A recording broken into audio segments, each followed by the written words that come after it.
주의 음성을 내가 들으니 사랑한단 말일세. 믿는 마음으로 주께 가오니 나를 영접하소서. 내가 매일 십자가 앞에 더 가까이 가오니 구세주의 흘린 도배 피로써 나를 정케 하소서. 주여 넓으신 은혜 베푸사 나를 받아주시고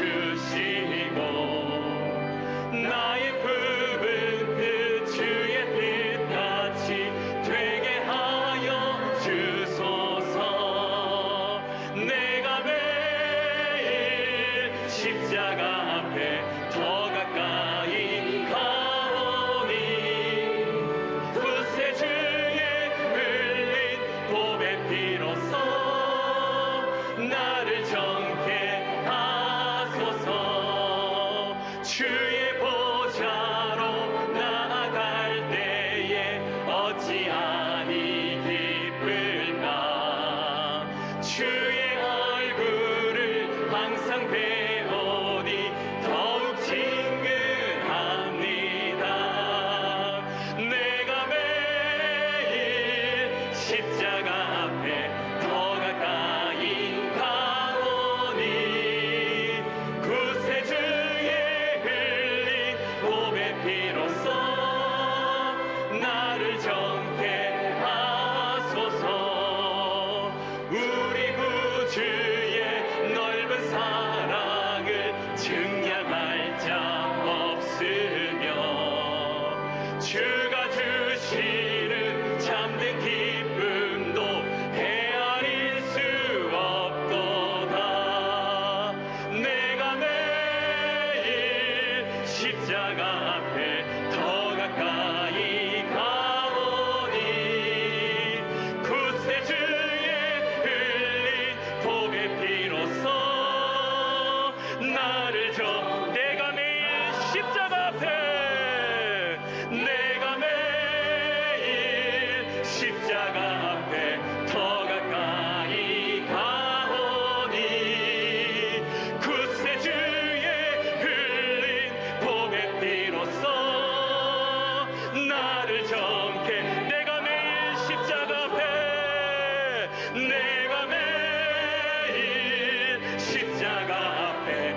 마음속에 어려움이 있을 때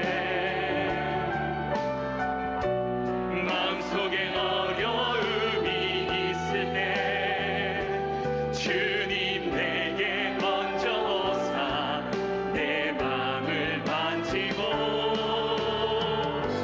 주님 앞에 나아올 수 없을 때 주님 앞에 나아올 수 없을 때 주님 앞에 나아올 수 없을 때 주님 날 먼저 안으시네. 그럼에도 불구하고 날 사랑하시는 내 하나님의 사랑은 나의 모든 걸 덮고 그럼에도 불구하고 날 안아주시는 내 하나님을 부를 때 그럼에도 불구하고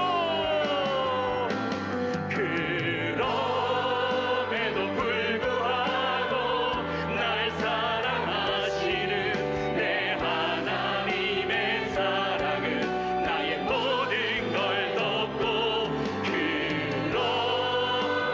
그럼에도 불구하고 날 안아주시는 내 하나님을 부를 때 그럼에도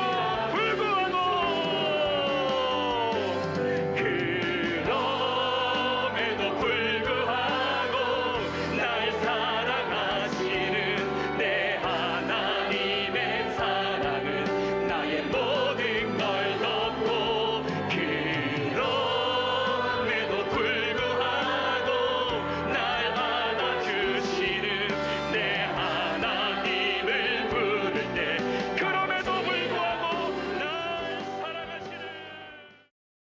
우리 한국 사회가 이 갈등 사회라고 이렇게 보기도 하죠.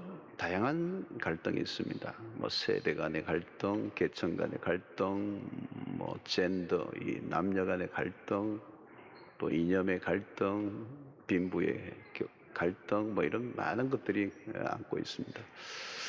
오늘은 특별히 세대 간의 갈등, 갈등으로 끝나지 않고 분열의 현상들이 일어나고 있죠. 특별히 우리 신앙의 세계 안으로 들어가 보면 신앙의 매우 중요한 것은 뭐냐면 신앙은 연속성이 있어야 된다는 거예요. 이게 단절되면 안 되고 연속해야 한다. 신앙이 단절될 것인가 연결될 것인가 이것은 하나님의 관심이기도 합니다. 자, 우리는 지난번에도 이제 다른 시지만 다윗의 시를 보았습니다. 다윗의 인생은 파란만장했습니다. 특별히 인생의 말년은 굴곡지였습니다. 아들 압살롬에 의해서 왕권이 흔들렸습니다. 그런데 그가 진정으로 염려한 것은 아들의 반란이 아니었습니다. 더 그가 관심을 갖고 있는 것은 하나님으로부터 부림을 받을까 하는 것에 대한 염려였습니다. 오늘 9절에 보면 늙을 때 부리지 마시며 내 힘이 쇠약할 때 나를 떠나지 마소서. 왜 부림을 받을까 염려했을까요? 10절과 11절에 답이 나옵니다. 내 원수들이 내게 대하여 말하여 내 영혼을 엿보는 자들이 서로 껴 이르기를 하나님이 그를 부리셨은즉 따라 잡으라 건질 자가 없다 하오니. 원수들이 하나님이 너를 버렸다 이렇게 얘기를 했던 것이죠. 그 말이 다윗에게는 굉장히 비수처럼 꽂혔습니다. 하나님으로부터 버림받음. 이것은 다윗의 생애에 뭔가를 건드리는 것입니다. 다윗은 하나님으로부터 버림을 받는 것이 무엇인가를 그의 앞선 왕 사울을 통해서 알았습니다. 하나님이 그를 버리시자 한 인간이 얼마나 비참해지는가를 다윗은 목격했던 사람입니다. 하나님으로부터 버림받음, 이게 가장 무서운 것이라는 사실을 다윗은 알았습니다. 그래서 차메시, 다윗이 바세바 사건으로 인하여 일어났던 차메시의 그 심경이 드러납니다. 51장 11절에 나를 주 앞에서 쫓아내지 마시며 주의 성령을 내게서 거두지 마소서. 이것보다 무서운 게 없습니다. 다윗은 지금 매우 연약해져 있습니다. 상황이 어렵기도 했지만 무엇보다 그는 전혀 노년기에 이르러 있습니다. 특히 본 시는 다윗이 나이가 들어 지은 시입니다. 그리고 몸도 마음도 약해지어 있는 시점. 여러분, 사람들의 말에 잘 흔들린다는 얘기는 내가 약해져 있다는 뜻입니다. 그저 다른 사람이 툭 던진 말에도 내 마음이 막 흔들린다는 것은 내가 약해져 있다는 것입니다. 늙는다는 것은 일면 아쉬운 부분이 많습니다. 나이가 들어갈 때 위기감이 찾아옵니다. 몸만 약해지는 것이 아니라 마음도 약해지는 것이죠. 이제 모든 것이 끝나는 것은 아닌가? 나는 더 이상 소용없는 존재가 되는 것은 아닌가? 나를 받아줄 곳이 없다는 생각에 자괴감에 빠지게 됩니다. 그리고 조그만 일에도 섭섭해지는 것이죠. 그게 노년의 시기에 마주하는 일상입니다. 전도서 기자는 노화를 휘하화한 대목이 전도서 12장 3절로 6절에 나오고 있습니다. 3절에 보면 이런 말이 있어요. 그런 날에는 집을 지키는 자들이 뜰 것이며, 손을 뜬다는 얘기입니다. 나이가 들면 손을 떨게 돼. 힘 있는 자들이 구부러질 것이며, 다리와 허리가 다 구부러집니다. 등이 다 구부러지. 맷돌질 하는 자들이 적음으로 그칠 것이며, 이것은 뭐냐면 이가 다 빠진다는 얘기입니다. 창들로 내다보는 자가 어두워질 것이며 시력이 현저히 떨어진다는, 길거리 문들이 닫혀질 것이며 귀가 어두워진다는 얘기입니다. 맷돌 소리가 적어질 것이며 음식을 씹는 것이 힘들어진다는 것. 새의 소리로 말미암아 일어날 것이며 음악하는 여자들은 다 쇠하여질 것이며, 어떻게 표현하면 듣기 좋은 소리도 듣기 싫어지는 시대. 또한 그런 자들은 높은 곳을 두려워할 것이며 조금만 높은 곳에 가도 어지러웠어. 길에서는 놀랄 것이며 살구나무가 꽃이 필 것이며, 이것은 머리가 휘어진다는 얘기입니다. 메뚜기도 짐이 될 것이며, 메뚜기도 짐이 된다는 거예요. 걷기조차 힘들어지는 거예요. 정욕이 그치리니 감정이 다 죽어버리는 것입니다. 소욕도 없어져 버리는 것이죠. 이는 사람이 자기의 영원한 집으로 돌아가고 조문객들이 그리로 왕래하게 됨이니라. 은줄이 풀리고 금그릇이 깨지고 항아리가 샘 곁에서 깨지고 바퀴가 우물 위에서 깨지고, 이 골다공증의 현상을 그대로 표현하고 있습니다. 이 노화에 대한 구체적인 표현들, 인생의 모습이죠. 어떻게 보면 허무한 인간의 모습입니다. 젊은 날에는 그토록 붙잡으려고 했던 것들, 그것을 위해 얼마나 땀을 흘렸습니까? 그러나 모든 것은 다 지나가 버린다는 거예요. 시험에 잘 들고 염려가 많다는 것은 그만큼 연약하다는 뜻입니다. 버림을 받을까 두려워하는 순간에 오늘 이 다윗의 기도는 색다릅니다. 이 기도 속에는 그의 소원이 담겨 있습니다. 18절에 보니까 하나님이여, 내가 늙어 백발이 될 때에도 나를 버리지 마시며 내가 주의 힘을 후대에 전하고 주의 능력을 장래의 모든 사람에게 전하기까지 나를 버리지 마소서. 여기는 다윗의 꿈이 드러나고 있습니다. 다윗의 속마음이 비추어지고 있는 것입니다. 그는 지금 비록 나이가 들었고 상황은 험악해지지만 여전히 그는 꿈을 가지고 있어요. 여러분, 꿈이 참 중요합니다. 우리는 흔히 젊은 시절에 꿈이 필요한 것처럼 여기죠. 물론입니다. 그런데 노인들에게도 꿈이 필요해요. 어떤 분들은 의아해하는 분들이 있을지 모르겠습니다. 사도행전 2장 17절을 보면 하나님이 말씀하시기를 말세에 내가 내 영을 모든 육체에 부어주리니 너희의 자녀들은 예언할 것이요 너희 젊은이들은 환상을 보고 너희의 늙은이들은 뭐요? 꿈을 꾸리라 그랬어요. 성경은 꿈을 꾸게 하십니다. 노년기에 꿈이 필요해요. 어떤 꿈입니까? 헛된 꿈이 아니라는 겁니다. 젊은 날의 꿈은 깨꿈이 많습니다. 젊은 시절에는 몽상을 많이 해요. 그러나 나이 들어서는 몽상을 할 수가 없습니다. 진정한 꿈을 가질 수 있는 때가 노년기입니다. 여러분, 꿈이 사라지면 인생은 끝입니다. 꿈을 잃지 않으면 청년입니다. 여러분, 멋진 노인이 누구일까요? 꿈을 가진 사람. 아름다운 꿈은 멋진 것입니다. 자, 부모 세대가 이 노인의 세대, 늙은이가 가지고 있는 꿈은 어떤 꿈일까요? 이 다윗의 꿈은 후대를 위한 것이었습니다.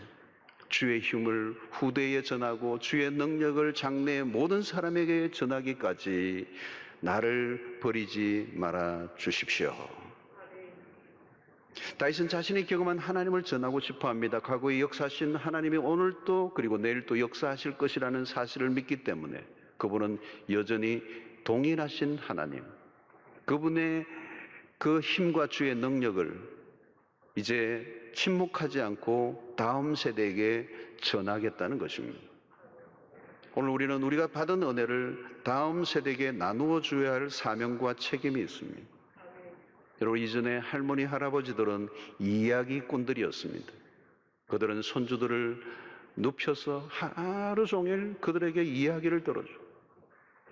이야기를 들으며 자라났습니다. 유명한 목사님인 유진 피터슨 목사님은 그의 영성의 상당한 부분은 어린 시절 할아버지가 들려줬던 이야기로부터 시작된다고 그랬어요. 오늘 20절에 보면 이런 얘기가 있어요. 우리에게 여러 가지 심한 고난을 보이신 주께서 우리를 다시 살리시며 땅 깊은 곳에서 다시 이끌어 올리시리이다. 다윗은 수많은 위기 속에서 건져주신 하나님을 이야기하고 있습니다. 그것은 젊은이들에게 격려가 되는 메시지예요. 치열하게 현실을 살아가는 청년들은 매일이 전쟁터입니다. 앞이 잘 보이지가 않아요. 그때 좀 더 크게 보는 눈을 길러주는 것입니다. 부모들은 자녀들에게 시련 속에서 역사하신 하나님을 말해줄 때 큰 격려를 받습니다. 청년들은 어떤 일에 실패하면 크게 낙심하기 쉬워요. 인생이 마치 끝난 것처럼. 그러나 노인이 보기에는 그것은 하나의 실패일 뿐입니다. 지나고 나면 불끈 아닌 것입니다. 그리고 다시 시작하면 되는 것입니다. 이번 주 탑뉴스 중에 하나는 프린스턴 대학의 허준희 교수의 이야기입니다. 우리의 언론을 장식했던 이 프린스턴 대학의 허준희 교수, 그는 고등학교를 중퇴하고 수학을 포기했던 이력을 가진 사람입니다. 그런데 이번엔 수학의 노벨상이라는 필저성을 받았습니다. 인터뷰에서 인상적인 말을 합니다. 어느 것이든 시작하기에 늦은 것은 없다는 말을 했습니다. 그것이 그의 인생이었습니다. 먼저 믿음의 길을 걸어온 선배가 후배에게 들려주는 한마디가 인생을 살리게 되는 것이죠. 여러분, 하나님은 나이 든 분들을 사용하기를 원하십니다. 여러분, 나이가 들면 생각의 균형 감각이 좋아요. 살아오면서 만들어진 사고의 폭이 남다릅니다. 그리고 인생을 전체적으로 보는 눈을 가지게 되죠.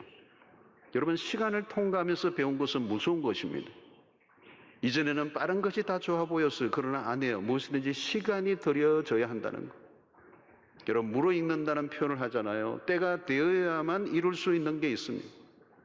성경을 통하여 자주 눈에 띄는 표현 중에 하나가 때가 참회라고 하는 것입니다. 때가 차야 되는 거예요. 때가 차지 않으면 아무리 어떤 것도 이룰 수 없는 뭐가 있다는 거예요. 여러분, 이 때가 참회라는 말은 젊은 날에는 무슨 말인지 잘 모르는 단어입니다. 하나님의 작품들은 시간을 빚어 만들어 가십니다. 멋진 성도를 보면 제가 느끼는 건 뭐예요? 시간의 싸움이었어요. 시간이라는 겁니다. 하루아침에 만들어진 게 아니에요. 수많은 시행착오를 거치며 하나님의 손길을 경험한 것입니다. 여러분, 나이가 들었다고 손을 줍지 말아야 합니다. 모세는 80세에 사역을 시작했어요. 그런데 40년의 광야가 만들어낸 작품입니다. 갈렙은 85세도 여전히 가슴이 뛰었습니다. 믿음의 사람은 영원한 청년입니다. 신약의 요한은 아마 90세 정도까지 사역을 했습니다. 핍박 가운데 있으면서도 밤모섬에서 요한계시록을 기록했어요. 모세나 갈렙 혹은 요한이 나이가 들 때까지 무엇을 이뤘다는 말을 하는 게 아닙니다. 세월을 통하여 연걸어진다는 것이 무엇인가를 우리에게 알려주고 있는 것입니다. 승급하면 안 됩니다. 아직 때가 안 된 열매를 우리는 설익었다 얘기합니다. 그래서 먹을 수가 없어요. 기다려야 하는 것입니다. 하나님의 안에서 무르익어가는 것은 다릅니다. 여러분, 은혜를 받으면서 나이가 든 분은 달라요. 일평생 하나님의 말씀과 함께 해오며 살아오신 분은 달라요. 영적으로 성숙을 계속해 온 분이 보는 눈은 다른 것입니다. 사물을 바라보며 평가하는 눈이 다릅니다. 가치를 보는 눈이 열려 있습니다. 본질과 비본질을 보는 눈이 열려 있습니다. 쓸데없는 일에 열을 내지 않습니다. 분별력이 있습니다. 철이 아직 들지 않은 사람에게는 연로한 아버지의 한마디가 필요한 것이죠. 실패를 줄이는 것입니다. 그러므로 우리는 아이들이 진학을 위해 학원에만 다니는 것보다 할아버지의 기속말로 들려주는 이야기가 훨씬 더 강력한 메시지가 될 수가 있습니다. 그런 것이 요즘은 아쉬운 세상을 우리는 살고 있습니다. 다윗은 일평생 동안 수많은 하나님의 역사를 경험했습니다. 주의 힘을 후대에, 주의 능력을 장래의 모든 사람에게, 여기에 주의 힘과 주의 능을 강조하고 있습니다. 간단히 이야기하면 다윗의 생애 속에 역사하셨던 하나님, 그분은 과거와 현재와 미래의 시간을 통제하시는 하나님, 하나님의 시간을 넘어 역사하시는 하나님이시죠. 그분은 과거형의 하나님이 아니고 추억 속의 하나님이 아니고 현재의 진행형으로 계속 후대까지 역사하실 하나님이라는 사실을 그는 알려주고 싶어 하는 것입니다. 하나님이 나와 역사하셨던 것처럼 너희들에게도 동일하게 역사하신다고 말해줘야 한다는 것입니다. 오늘 19절에 보면 하나님이여 주의 의가 또한 지극히 높으시니이다. 하나님이여 주께서 큰 일을 행하셨사오니 누가 주와 같으리까 그랬어요. 여러분 다윗에게는 소위 간증거리가 수두룩해요. 말해주고 싶은 게 한두 가지가 아니에요. 그의 생애 속에 구체적으로 역사하셨던 하나님에 대한 경험을 다윗은 가지고 있습니다. 어떤 집에 신방을 가보면 고가의 그림 액자를 쫙 그려놓은 게 있어요. 유명한 그림들, 화가가 그린 그림들을 다 그려, 멋있어. 어떤 집에 가니까 양주병을 또 쫙 진열해 놓은 집도 있어. 50년 산, 100년 산을 자랑하는 멋있는 거죠. 어떤 집은 또 보니까 화초로 온 거실이 뒤덮여 있어요. 너무 아름다운 이 난초와 이런 거를 동양난들 이 한 줄기가 200만 원짜리입니다. 그러시더라고요. 또 어떤 집은 훈장이나 트로피를 전시해 놓은 집도 있어요. 무엇을 진열해 놓는가를 보면 그 집에 추구하는 것이 보입니다. 여러분 최고의 진열은 무엇일까요? 어떤 것보다 최고의 액자는 하나님이 우리 가정에 함께 하신 간증거리여야 돼요. 가족 모두가 추억할 수 있는 하나님과 관련된 이야기보다 더 좋은 것은 없을 것입니다. 가족 대대로 전수되어 온 하나님의 이야기가 있어야 돼요. 조상 대대로 하나님을 섬겨온 이야기들, 부모의 신앙적 유산들이 있다면 얼마나 좋겠습니까? 코로나 팬데믹 기간 동안에 한국교회 전체 대부분의 교회들이 했던 것 가운데 하나가 성경을 필사하는 것이었습니다. 우리 교회도 전시한 적이 있는데 많은 어르신들이 정성을 다해서 창세기부터 요한계시록 한 권을 다 기록하고 책으로 이렇게 편집을 했는데 그것을 자녀들에게 넘겨준다는 거예요. 얼마나 아름다운 것입니다. 사랑하는 성도 여러분, 우리는 무엇보다도 내가 받은 은혜를 사장시켜서는 안 됩니다. 나만 기억해서는 안 돼요. 기억력이 좋을 때 계속 전해줘야 합니다. 기억은 생생할 때 전해야 합니다. 다윗은 자신이 경험했던 하나님을 다른 사람 후대에게 알리기를 원했습니다. 여기서 후대에 알린다는 말은 신앙의 대물림을 말하는 것입니다. 그는 영적 개성에 대한 열망을 가지고 있었습니다. 분명한 것은 내가 경험한 것에 대해서 입을 다물고 있어서는 안 된다는 것입니다. 하나님으로부터 받은 것들에 대해 침묵하지 말라는 겁니다. 하나님이 어떤 분이신가를 표현하라는 것입니다. 다윗의 꿈, 그것은 주의 힘을 후대에 전하고 주의 능력을 장래의 모든 사람에게 전하기까지 나를 버리지 말아 주십시오. 그의 초점은 다음 세대고 믿음의 전성이었습니다. 그의 간절한 소망, 특히 자신의 아들이 반역을 하고 있는 상황 속에서도 절실한 기도였습니다. 여러분, 나만 하나님을 믿고 끝나면 어떻게 하겠습니까? 영적인 대가 끊긴다면 그것처럼 안타까운 일은 없을 것입니다. 부모의 신앙이 자녀들에게 어떻게 개성될 수 있을 것인가?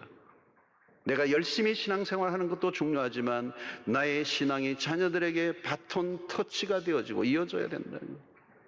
지금 우리에게 영적 대물림 개성이 일어나고 있는가? 이것을 우리는 물어보아야 합니다. 그리고 나의 신앙생활이 우리의 자녀들에게 어떻게 전성되고 들려주어야 되는가 하는 거죠. 오래전의 일입니다. 새벽기도에 제가 나가려고 하다가 아들 방문이 이렇게 비춰서 보니까 불이 켜져 있어요. 이 방문을 열었더니 새벽 시간이니까 방문을 열었는데 불을 켜고 있는데 열심히 공부를 하는 게 아니고 게임을 하고 있었습니다. 열심히 새벽 기도를 다니는 아빠와 열심히 게임을 하는 아들이 마주쳤습니다. 이 어색한 조우, 둘의 공통점이 하나 있어요. 새벽이라는 사실이에요. 한 사람은 열심히 기도하러 가고 한 사람은 열심히 게임을 했습니다. 중요한 것은 아버지가 아들에게 새벽에 기도하러 가는 모습을 보여주는 일이에요. 오랜 세월이 흘렀습니다.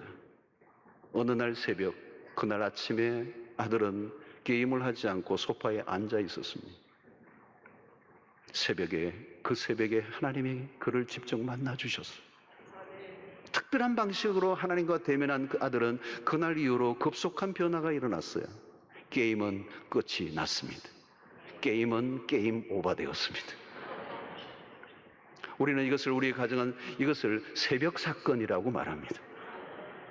기도하러 다닌 아빠와 게임하는 아들과의 치열한 싸움에 하나님이 기도하는 아빠 엄마의 손을 들어주신 것입니다.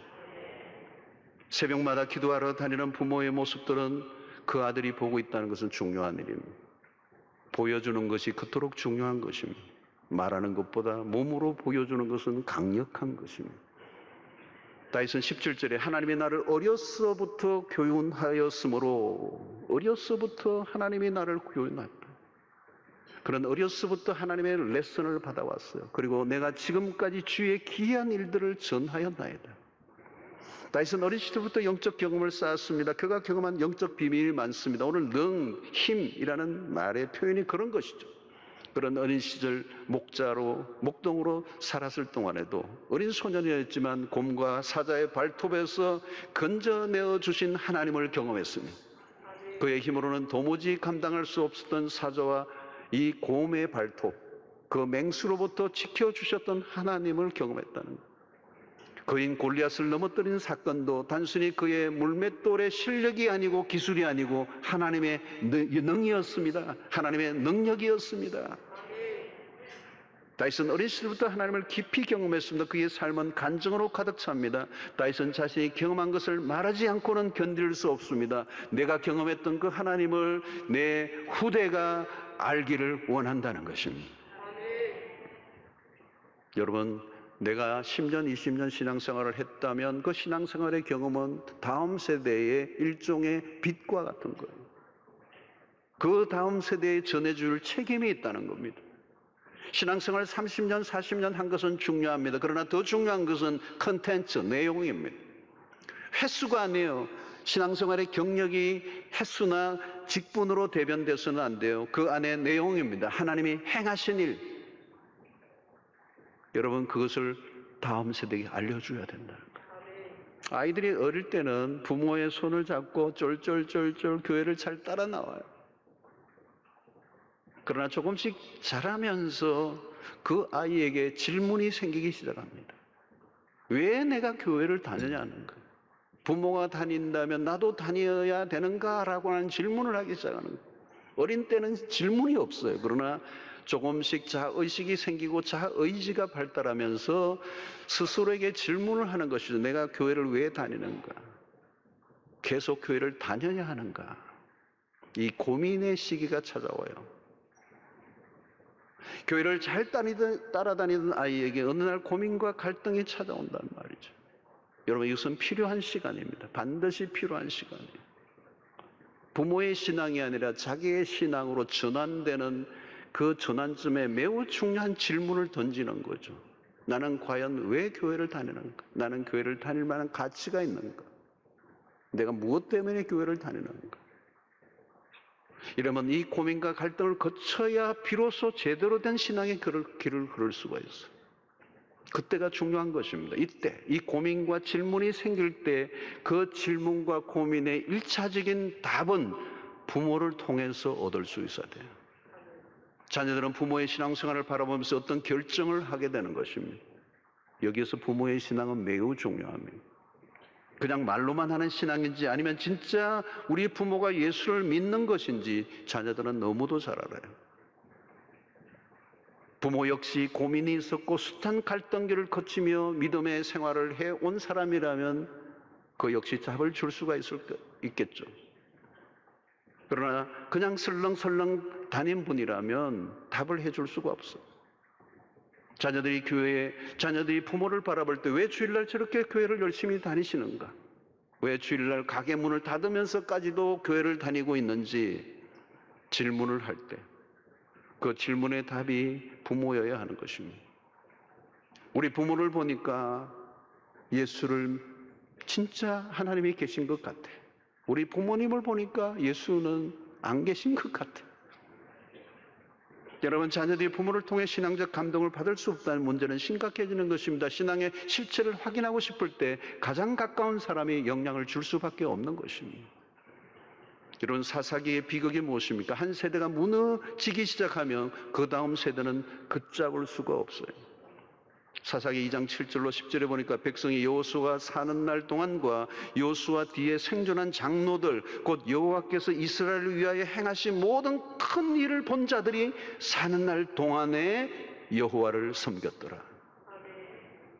여호와의 종 눈의 아들 여호수아가 110세의 죽음에 무리가 그의 기업의 경내 에브라임 산지 가하스 산 북쪽 딥낫 헤레스에 장사하였고 그 세대의 사람도 다 그 조상들에게로 돌아갔고 그 후에 일어난 다른 세대는 여호와를 알지 못하며 여호와께서 이스라엘을 위하여 행하신 일도 알지 못하더라 그랬어요.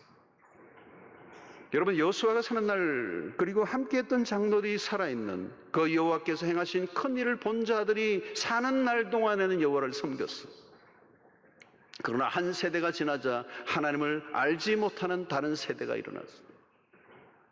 여러분, 여기서 어디에서 문제가 생겼습니까? 여호수아는 이미 여호수아 마지막 장 설교에서 짐작하고 있어요. 그의 설교를 들어도 보면 그런 죽음의 목전의 상황에서 백성들의 마음이 서서히 하나님으로부터 이미 떠나고 있다는 사실을 알고 있었어요. 여러분, 어디에서 문제가 생긴 것입니까? 이스라엘 백성들이 하나님을 섬기지 않은 것은 아니에요. 그런데 하나님도 섬기고 우상도 섬기고 있었던 것입니다. 여호수아는 그때 마지막 명설교에서 그러죠. 너희들이 강 저편에 있는 신을 섬기든지 이 편에 있는 신을 섬기든지 무슨 신을 섬기든지 선택하라고. 그러나 나와 내 집은 오직 여호와만을 섬기겠다고. 여기 여호와만을 섬기는 신앙이 중요한 거죠. 앞선 세대가 하나님도 섬기고 우상도 섬기기 시작하자 모든 이 이스라엘의 신앙의 체계는 허물어지기 시작하고 하나님을 알지 못하는 세대가 등장하기 시작한 것입니다. 성경은 앞선 세대의 책임을 묻습니다.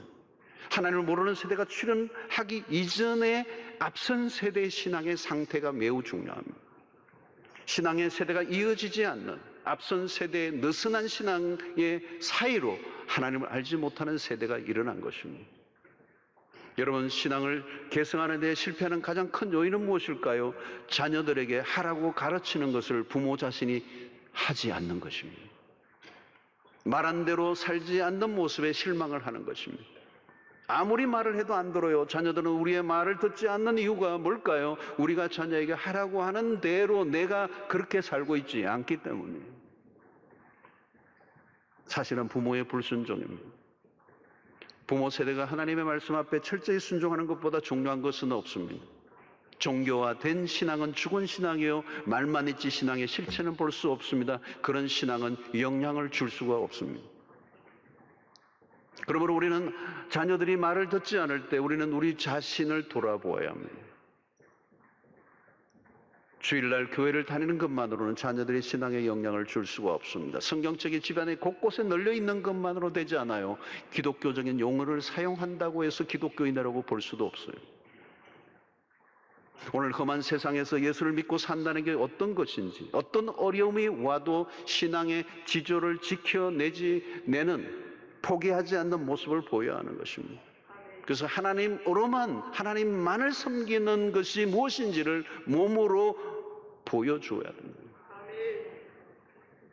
자녀들의 입에서 우리 부모님은 돈보다 하나님을 더 사랑하시는 분이야. 자녀들의 입에서 그게 나와야 돼요. 우리 부모님은 세상의 어떤 것보다도 하나님을 무수하는 분이에요. 과연 부모가 돈보다 신앙을 물려주려고 하는가? 자녀들은 알고 있습니다. 부모들이 재물과 하나님을 겸하여 섬기는지 돈만을 섬기는지 하나님만을 섬기는 분인지를 자녀들은 알고 있어. 부모의 입에서 하나님 이야기가 더 많이 나오는지 돈 이야기가 더 많이 나오는지는 숨길 수 없는 것입니다. 신앙교육이 힘든 이유가 거기에 있습니다. 자녀들은 보고 있다는 거예요. 한마디 내통 내뱉은 말이 아이들에게 심각한 영향을 줄 수 있다는 것입니다. 다윗은 주께서 행하신 큰일을 보고 경험했습니다. 그것을 후대에 전하고 싶었습니다. 우리도 마찬가지입니다. 단순히 교회를 다녔던 얘기, 교회의 약점이나 목사의 흉을 보는 것만으로 우리의 신앙을 떼어서는 안 됩니다. 문제 많은 신자들을 비난하는 것으로 내 신앙을 대신할 수는 없습니다. 오늘 우리의 신앙의 약점은 무엇입니까? 우리는 서로 지적하는 것을 잘합니다. 그런데 그것을 내가 실제로 구체적으로 살아내지는 못한다는 사실.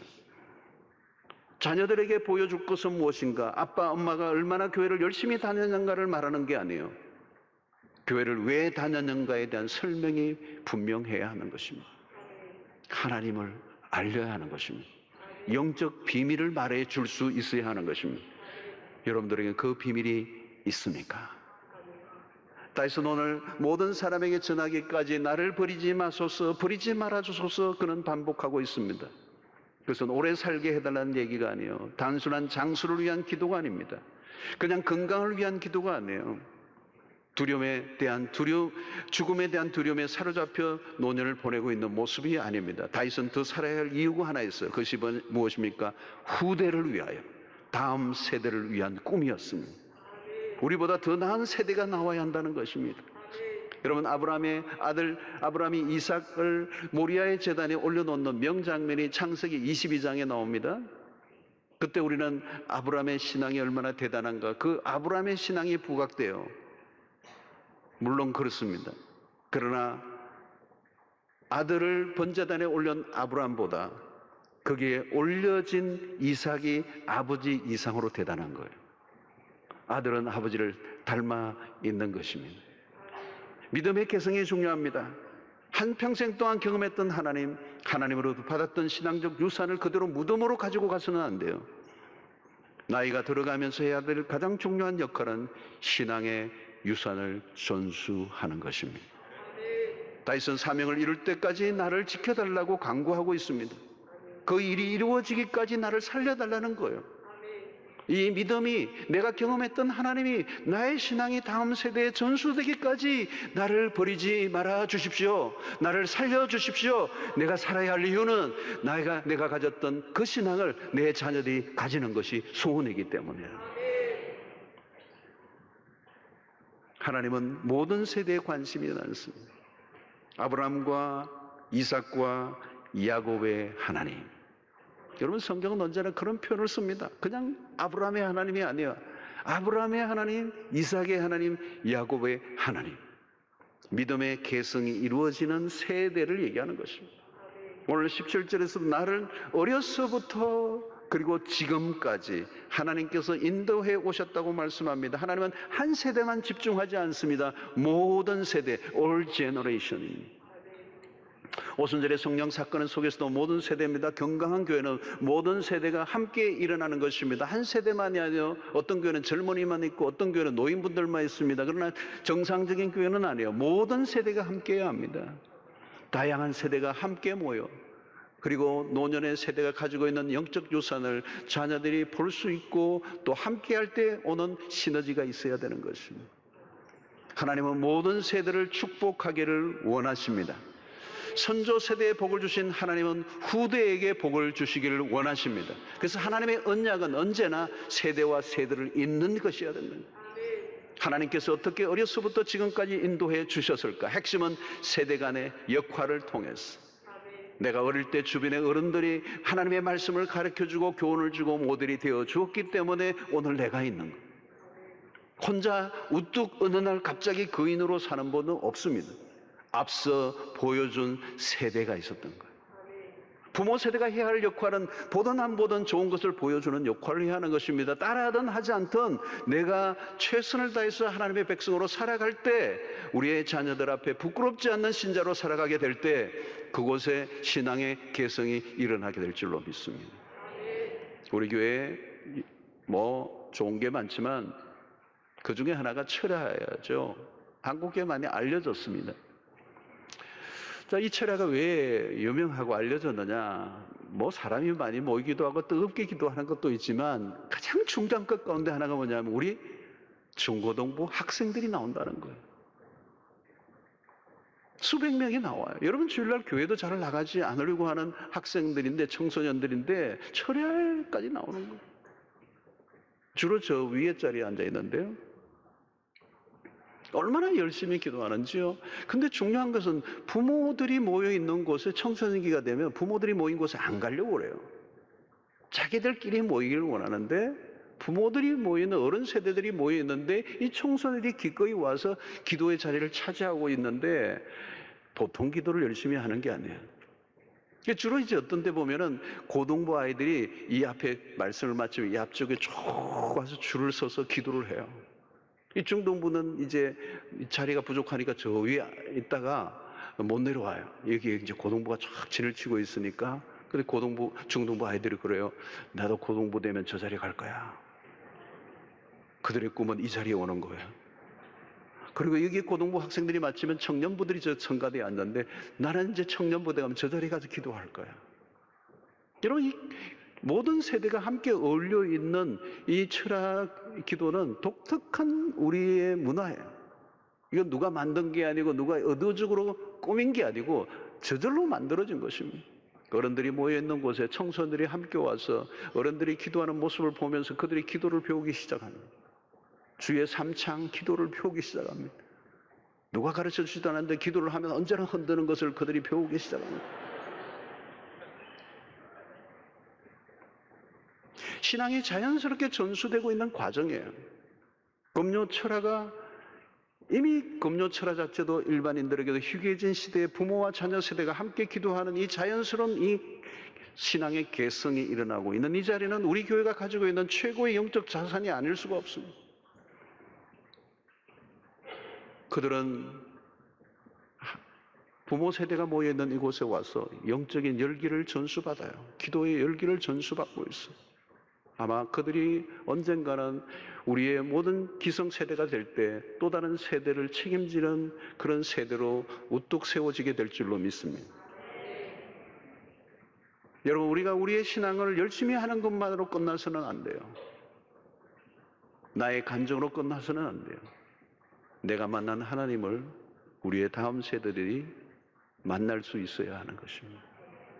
내가 경험했던 은혜보다 더 큰 은혜를 체험할 수 있어야 돼요. 우리가 경험했던 부흥보다 더 큰 부흥을 우리의 다음 세대가 경험할 수 있는 것이 우리의 꿈이 되어야 될 줄로 믿습니다. 핵심은 개성입니다.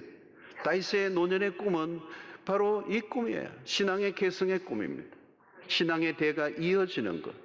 하나님이 한 세대만 축복하신 것이 아니라 그 다음 세대, 그 다음 세대를 축복하시는 역사가 일어나는 것. 여러분, 오늘 우리에게 허락하신 우리의 사명이 바로 그것입니다. 다윗의 꿈, 그 꿈이 우리의 꿈이 될 수 있게 되기를 축원합니다. 여러분, 우리는 자녀들이 우리를 따라와도 괜찮을 만한 믿음을 갖추어야 합니다. 우리의 믿음 생활이 다음 세대에 꽃을 피우고 열매를 맺어가야 합니다. 우리가 잘하는 것만으로 끝나서는 안 돼요. 자녀들 세대들 가운데 믿음의 개성이 이루어지는 것이 오늘 여러분들의 꿈이요 사명이 될 수 있기를 바랍니다. 포기할 수 없는 꿈. 그동안 우리는 믿음 생활을 잘 해왔습니다. 1세대의 우리의 믿음의 열심은 대단했습니다. 그런데 그것으로 끝나서는 안 됩니다. 우리보다 더 놀라운 부흥의 세대가, 더 탁월한 믿음의 세대가 우리 다음 이어져 나오는 역사가 있기를 바라고 이 일에 우리의 책임과 사명을 다하실 수 있기를 축원합니다. 그리고 그것이 우리의 꿈이 되어야 될 줄로 믿습니다. 우리의 자녀들에게 신앙이 끊기지 아니하고 더 놀랍게 발전되고 개성되는 역사가 있게 되기를 주의 이름으로 축원합니다. 지금 여러분들의 자녀들로 인하여 고통하고 힘들어하는 분들이 있다면, 그리고 신앙생활을 자녀들이 하고 있지 않는, 그래서 너무나 안타까워하고 있는 부모들이 있다면 꿈을 포기하지 마시기를 바랍니다. 꿈을 꾸시기를 바랍니다. 언젠가는 그 일이 이루어질 줄로 믿고 기도하며 하나님 앞에서 내가 믿음을 온전하게 회복시키고 또 우리가 하나님 앞에 온전히 하나님만을 섬기기로 결단한 이 믿음의 절개를 포기하지 않고 살아간다면 하나님이 언젠가 우리의 꿈을 이루어 주실 줄로 믿습니다. 하나님, 오늘 또 우리에게 주신 말씀으로 인하여 다윗의 꿈을 보며 오늘 우리가 함께 꿈을 꾸기를 원합니다.